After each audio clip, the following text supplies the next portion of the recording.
The royal wedding has been over for days now. However, the loudest critic of the royal wedding is yet to move on.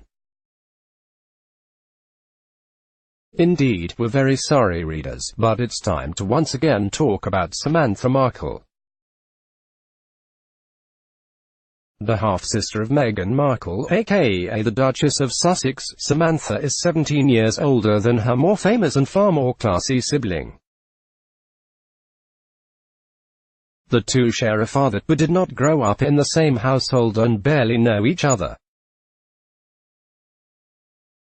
Over the course of the past several weeks, Samantha has been dragging Meghan left and right, slamming her as fake and phony and unappreciative and acting very bitter over her lack of a wedding invitation.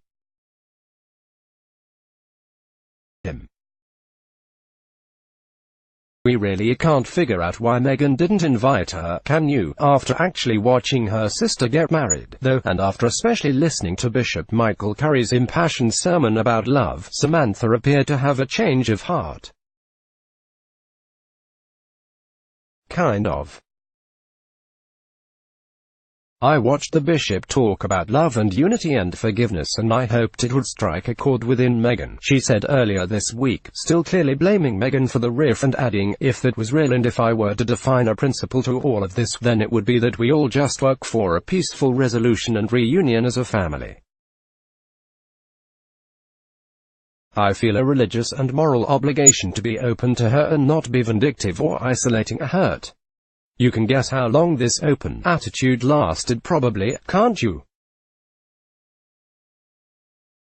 First, Samantha took Meghan's mother to task, bashing Doria Ragland for cashing in on her appearance because she talked to Oprah Winfrey and, according to Samantha, only sold photos to the press. But Samantha, who did warn us about never shutting up, was only getting started with this tweet. On Tuesday, Samantha wrote on her private Twitter account that her family is just as embarrassed by Meghan as ever before, adding that just because Markle is now royalty, she does not suddenly walk on water and she owes it to our father. It is not charity, it is gratitude. This is a reference to how Markle's dad was not given his own coat of arms. Thomas Markle did not attend the wedding due to health problems and also embarrassment over a scandal in which he was caught paying paparazzi to take flattering photos of him. To exclude him off a coat of arms is really stripping him of an honor and it's a huge insult, Samantha fumed to The Sun. After a heart attack that would be cruel and isolating. According to the Daily Mail, meanwhile, Tommy was not given a coat of arms because the process was deemed too complicated.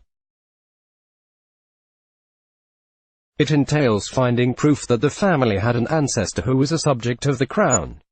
Instead, Meghan will actually be given her own coat of arms. But her American family won't be able to use it. We love Meghan and Harry and William and especially Kate Middleton, but man, this royalty stuff is very weird and sort of messed up, don't you think? Samantha, however, is in no mood to try and actually comprehend her dad's perceived snub. She used Twitter to attack the royal family's allegedly superior attitude, noting that they'd had generations of scandal themselves. Then getting especially frisky and personal by writing, "You've got inbreeding, you've got substance abuse, you've got alcohol abuse, you've got infidelity." On what grounds could the royals feel that the Markles are somehow not worthy? There's a lot we could unpack here. There's no real arguing that the royal family lives by a haughty set of unusual rules that literally don't really apply to anyone else in the world. But they're coming around, that's for sure. They've accepted Meghan into their home, despite a previous divorce and despite the fact that she's American. This would have been unheard of decades ago. More importantly, though, is the context of this complaint and these allegations.